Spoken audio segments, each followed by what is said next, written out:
Ennis to talk about your first point, Yeah. and then Katrina, you respond to the second point.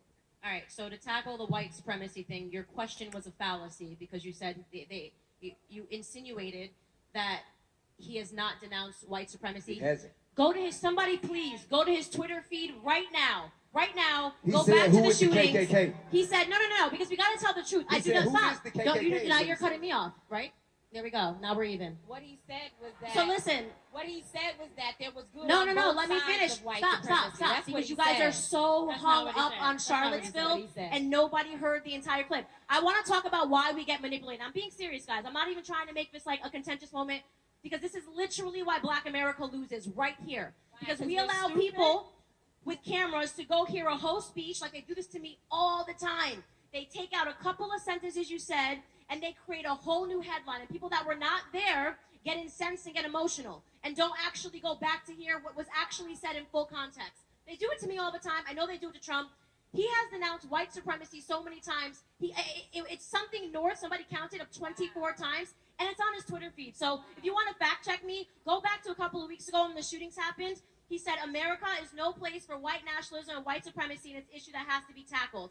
I'm paraphrasing. You can go find it. Although so he calls himself a nationalist. Secondly, he calls himself a nationalist. Stop. You can fact check me. I'm either lying to your face. You can go on Twitter right now. You can do it live. So which one do you want us to believe? The first thing he says, or what he says after the media comes after him? No, I'm talking about because the first thing he said was that Tanika, you're asking a different question than T.I. did. T.I. said, "How can you work with an administration that has never denounced white supremacy?" You're talking about Charlottesville. I'm talking about talking points that come out later. But what he starts with is racism. That's what comes out his mouth when he starts. See? And let me tell you something. How many mass shootings by white supremacists? And let me tell you why the black vote is the easiest vote for Democrats to keep for the last 60 years. All they have to do to get our vote, let me tell you something. If people know what you fear, you are the easiest person to control. The Democrats have figured out that Black America is emotionally responsive to the word racism.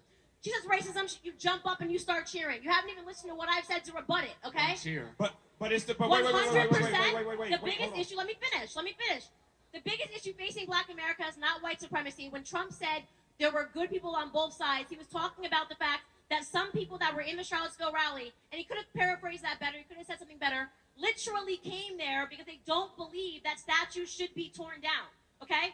Other people came there because they were upset that amongst the people that came there to watch the statue be torn down were also white nationalists. So what he meant was there were some people that were just there using their First Amendment right. There were some people that were there to respond to the white nationalists, and a big mess happened. I'm not trying to defend him or relitigate a situation. I'm saying that being hung up on that is allowing you to not look at an administration that is tackling so many issues in Black America right now.